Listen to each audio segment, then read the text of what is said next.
హరిత సేనలో భాగంగా ఈరోజు మేము జూబ్లీ హిల్స్లో మొక్క నాటడం జరిగింది నా ఇద్దరు బ్యూటీస్తో కలిసి. సో చాలా చాలా హ్యాపీగా ఉంది. అది కూడా వేప మొక్క గురించి మనం చెప్పుకోవాల్సిన అవసరం లేదు. అండ్ మన ముందు జనరేషన్స్కి సో మొక్కల యొక్క ప్రాధాన్యత ఏంటి అనేది మనం తెలియజేయడం చాలా అవసరం కూడా. సో మన ఎంపీ సంతోష్ కుమార్ గారు ఇది మొదలుపెట్టినందుకు ఆయనకి హృదయపూర్వకంగా ధన్యవాదాలు తెలియజేస్తూ సో ఈరోజు ఇలా పాల్గొనడం చాలా చాలా సంతోషంగా ఉంది. సో మొక్కని మనం నాటి ఇంకో ముగ్గురికి ఛాలెంజ్ ఇచ్చి ఆ ముగ్గురిని ఇంకో ముగ్గురికి అలా బాగుంది ఈ చైన్ కూడా.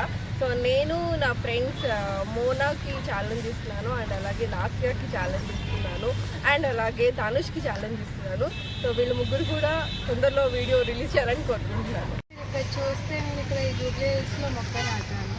అండ్ చాలా ఇంపార్టెంట్ నెక్స్ట్ జనరేషన్కి ఇలా మొక్కలు నాటడం అండ్ ఆక్సిజన్ అనేది పొల్యూషన్ అన్నిటికీ చాలా మంచిది. సో థ్యాంక్ యూ మాజీ ఎంపీ సంతోష్ కుమార్ గారు. సో ఇది నాతో ఒక్కటే కాకుండా ఇంకా చాలామంది మొక్కలు నాటారు కాబట్టి నేను ముగ్గురికి ఛాలెంజ్ ఇస్తున్నాను, ఎస్పెషల్లీ నా ఫ్రెండ్స్కి వైషు, ఆకాష్ అండ్ తేజ.